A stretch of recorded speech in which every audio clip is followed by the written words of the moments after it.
ನಮ್ಮ ಡಿಎನ್ಎ ಅಂದ್ರೆ ನಮ್ಮ ಹಣೆಬರಹವನ್ನ ಬರೆದಿಟ್ಟ ಒಂದು ಪುಸ್ತಕ ಅಂತ ನಾವೆಲ್ಲ ಅನ್ಕೊಂಡಿದ್ವಿ ಅಲ್ವಾ? ಹಾಗಿದ್ರೆ ಆ ಕಲ್ಪನೆಯನ್ನೇ ಬದಲಾಯಿಸೋಕೆ ಸಿದ್ಧರಾಗೆ. ಯಾಕಂದ್ರೆ ಆ ಪುಸ್ತಕದ ಪುಟಗಳು ಪ್ರತಿ ಕ್ಷಣವೂ ಬದಲಾಗ್ತಾನೇ ಇರತ್ತೆ. ಆ ಡೈನಾಮಿಕ್ ಕಥೆಯೊಳಗೆ ಇವತ್ತು ಇಳಿದು ನೋಡೋಣ. ಕ್ರಿಸ್ಪರ್ನಂತಹ ಟೆಕ್ನಾಲಜಿ ಬಂದುಮೇಲೆ ಜೀನ್ ಎಡಿಟಿಂಗ್ನಲ್ಲಿ ನಾವೇ ಎಕ್ಸ್ಪರ್ಟ್ಸ್ ಅಂತ ನಮಗೆ ಹೆಮ್ಮೆ. ಆದ್ರೆ ಒಂದು ನಿಮಿಷ ಯೋಚಿಸಿ, ಇದನ್ನ ನಿಜವಾಗ್ಲೂ ನಾವೇನ ಕಂಡುಹಿಡಿದ್ದು, ಅಥವಾ ಪ್ರಕೃತಿ ಇದನ್ನ ಶತಕೋಟಿ ವರ್ಷಗಳಿಂದ ಮಾಡ್ತಾನೇ ಇತ್ತಾ? ಕೇಳಿದ್ರೆ ಆಶ್ಚರ್ಯ ಆಗತ್ತೆ. ಆದ್ರೆ ಉತ್ತರ ಪ್ರಕೃತಿ. ಹೌದು, ಜೀನ್ ಎಡಿಟಿಂಗ್ನ ನಿಜವಾದ ಮಾಸ್ಟರ್ ನಾವಲ್ಲ, ಪ್ರಕೃತಿನೇ. ನಾವು ಲ್ಯಾಬ್ ಒಳಗೆ ಹೋಗೋಕೆ ಬಿಲಿಯನ್ಗಟ್ಲೆ ವರ್ಷಗಳ ಮೊದಲೇ ಜೀವ ತನ್ನದೇ ಜೆನೆಟಿಕ್ ಕೋಡನ್ನ ಎಡಿಟ್ ಮಾಡ್ಕೊಳ್ತಾ ಇತ್ತು. ಹಾಗಿದ್ರೆ ಇವತ್ತು ನಾವು ಬಳಸ್ತಿರೋ ಈ ಸೂಪರ್ ಅಡ್ವಾನ್ಸ್ ಟೂಲ್ಸ್ ಎಲ್ಲ ಎಲ್ಲಿಂದ ಬಂತು ಅಂತ ಅನ್ಕೊಂಡ್ರಿ? ನಂಬಿ, ಇವೆಲ್ಲ ಬಂದಿರೋದು ವೈರಸ್, ಬ್ಯಾಕ್ಟೀರಿಯಾ ಮತ್ತೆ ಗಿಡಗಳಿಂದ. ಕ್ರಿಸ್ಪರ್ ಇದೆಯಲ್ಲ, ಅದು ವೈರಸ್ಗಳ ವಿರುದ್ಧ ಹೋರಾಡೋಕೆ ಬ್ಯಾಕ್ಟೀರಿಯಾ ಬಳಸೋ ಒಂದು ಹಳೆ ಡಿಫೆನ್ಸ್ ಸಿಸ್ಟಮ್. ಹಾಗೇನೇ ಅಗ್ರೋಬ್ಯಾಕ್ಟೀರಿಯಂ ಅನ್ನೋ ಮಣ್ಣಿನ ಬ್ಯಾಕ್ಟೀರಿಯಾ ಗಿಡಗಳ ಡಿಎನ್ಎಗೆ ತನ್ನ ಜೀನ್ಗಳನ್ನ ಸೇರ್ಸುತ್ತೆ. ನೋಡಿ, ಇವತ್ತು ನಾವು ಬೆಳೆಗಳನ್ನ ಚೆನ್ನಾಗಿ ಮಾಡೋಕೆ ಇದೇ ಟೆಕ್ನಿಕ್ ಬಳಸ್ತಿದೀವಿ. ಕಥೆ ಇಲ್ಲಿಗೆ ಮುಗಿಯಲ್ಲ. ಜಂಪಿಂಗ್ ಜೀನ್ಸ್ ಅಂತ ಕೇಳಿದ್ರಾ? ಹೌದು, ಟ್ರಾನ್ಸ್ಪೋಸಾನ್ಸ್ ಅಂತ ಕರೀತಾರೆ. ಇವು ನಮ್ಮ ಜೀನೋಮ್ ಒಳಗೇನೆ ಒಂದು ಜಾಗದಿಂದ ಇನ್ನೊಂದು ಜಾಗಕ್ಕೆ ಜಿಗುತ್ತಾ ಇರೋ ಡಿಎನ್ಎ ತುಣುಕುಗಳು. ಅಂದ್ರೆ ಪ್ರಕೃತಿಯದೇ ಆದ ಒಂದು ಇಂಟರ್ನಲ್ ಎಡಿಟರ್ ಇದ್ದ ಹಾಗೆ ನಮ್ಮ ಜೆನೆಟಿಕ್ ಕೋಡನ್ನ ಸದಾ ಬದಲಾಯಿಸ್ತಾ ಹೊಸ ಹೊಸ ಸಾಧ್ಯತೆಗಳನ್ನ ಸೃಷ್ಟಿಸುತ್ತೆ. ಆದ್ರೆ ಈ ಡಿಎನ್ಎ ಕಟ್ ಮಾಡೋದು, ಪೇಸ್ಟ್ ಮಾಡೋದು ಇದೆಲ್ಲ ಕಥೆಯ ಒಂದು ಸಣ್ಣ ಭಾಗ ಅಷ್ಟೇ. ನಿಜ ಹೇಳ್ಬೇಕಂದ್ರೆ ಇದು ತುಂಬಾ ಅಪರೂಪವಾಗಿ ನಡೆಯೋದು. ಹಾಗಾದ್ರೆ ಅಸಲಿ ಕಥೆ ಏನು? ನಮ್ಮ ದೇಹದಲ್ಲಿ ಪ್ರತಿ ಸೆಕೆಂಡ್ ನಡೀತಿರೋ ಆ ಅದ್ಭುತ ಪ್ರಕ್ರಿಯೆ ಯಾವುದು? ನೋಡಿ, ಇವೆರಡರ ನಡುವೆ ಒಂದು ದೊಡ್ಡ ವ್ಯತ್ಯಾಸ ಇದೆ.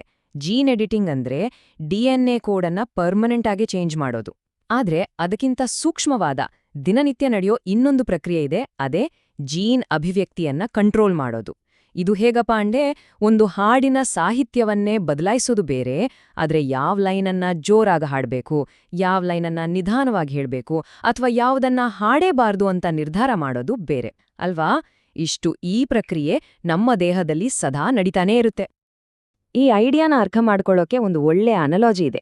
ನಮ್ಮ ಡಿಎನ್ಎ ಒಂದು ಮ್ಯೂಸಿಕ್ ಶೀಟ್ ಇದ್ದಾಗೆ ಅಂದ್ಕೊಳ್ಳಿ. ಅದರಲ್ಲಿರೋ ನೋಟ್ಸ್ ಎಲ್ಲ ಫಿಕ್ಸ್ಡ್. ಆದ್ರೆ ಅದನ್ನ ಪ್ಲೇ ಮಾಡೋ ರೀತಿ ಇದೆಯಲ್ಲ, ಅದು ದಿನಾದಿನಕ್ಕೂ ಬದಲಾಗುತ್ತೆ. ಇದೇ ಜೀವನದ ಸಿಂಫನಿಯನ್ನ ಸೃಷ್ಟಿಸೋದು. ಹಾಗಿದ್ರೆ ಈ ಲೈಫ್ ಸಿಂಫೋನಿಯ ಕಂಡಕ್ಟರ್ ಯಾರು?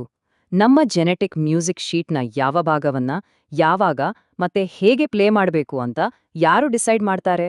ಈ ಮ್ಯೂಸಿಕ್ಕನ್ನ ಕಂಟ್ರೋಲ್ ಮಾಡೋಕೆ 3 ಮೇನ್ ಕಂಡಕ್ಟರ್ಸ್ ಇದ್ದಾರೆ. ಮೊದಲನೇದು ಎಪಿಜೆನೆಟಿಕ್ಸ್.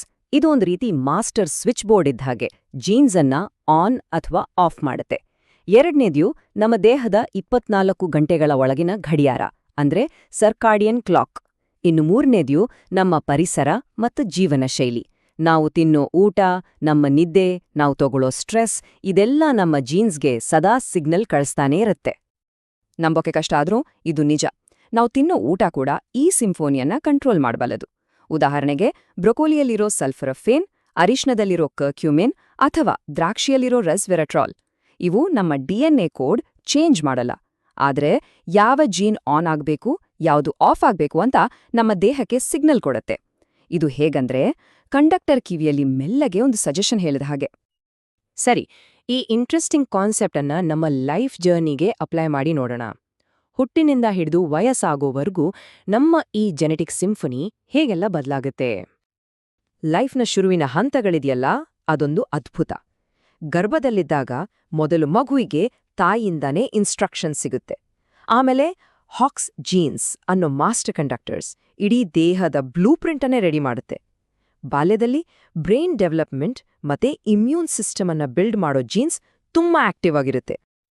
ಈ ಜರ್ನಿ ಹೀಗೆ ಮುಂದೆ ಹೋದಾಗ ಟೀನೇಜ್ನಲ್ಲಿ ಹಾರ್ಮೋನ್ಸ್ಗಳು ಈ ಸಿಂಫನಿಯಲ್ಲಿ ಒಂದು ಬಿರುಗಾಳಿಯನ್ನೇ ಎಬ್ಬಿಸ್ತವೆ. ಅಡಲ್ಟ್ ಆದ್ಮೇಲೆ ಎಲ್ಲವೂ ಒಂದು ಸ್ಟೇಬಲ್ ರಿದಮ್ಗೆ ಬರುತ್ತೆ. ನಮ್ಮ ಡೈಲಿ ಬಾಡಿ ಕ್ಲಾಕಿಂದ ಕಂಟ್ರೋಲ್ ಆಗುತ್ತೆ.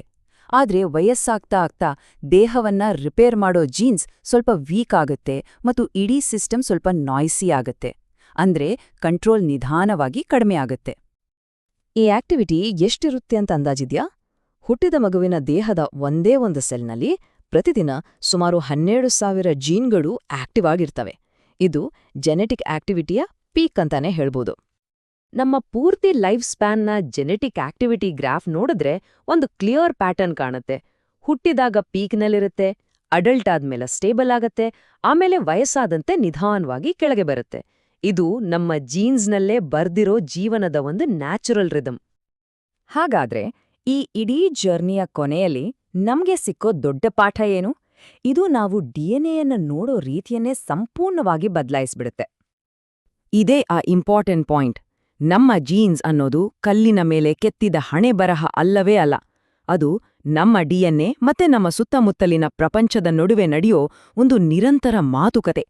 ನಾವು ತಿನ್ನೋ ಊಟ, ನಮ್ಮ ನಿದ್ದೆ, ನಮ್ಮ ಲೈಫ್ ಸ್ಟೈಲ್ ಇದೆಲ್ಲವೂ ಪ್ರತಿದಿನ ಈ ಮಾತುಕತೆಯನ್ನ ರೂಪಿಸುತ್ತೆ. ಹಾಗಾಗಿ ಕೊನೆಯಲ್ಲಿ ಈ ಒಂದು ಪ್ರಶ್ನೆಯೊಂದಿಗೆ ಮುಗಿಸೋಣ. ಇವತ್ತು ನಮ್ಮ ಜೀನ್ಗಳು ನಡೆಸ್ತಿರೋ ಈ ಮಾತುಕತೆಯ ಮೇಲೆ ಯಾವುದು ಪ್ರಭಾವ ಬೀರುತ್ತಿದೆ? ಆ ಮಾತುಕತೆಯನ್ನ ಇನ್ನಷ್ಟು ಆರೋಗ್ಯಕರವಾಗಿ ಮಾಡೋಕೆ ಯಾವೆಲ್ಲ ಆಯ್ಕೆಗಳು ನಮ್ಮ ಮುಂದಿದೆ? ಯೋಚಿಸಿ ನೋಡಿ. ಉತ್ತರ ನಮ್ಮೆಲ್ಲರ ಕೈಯಲ್ಲೇ ಇದೆ.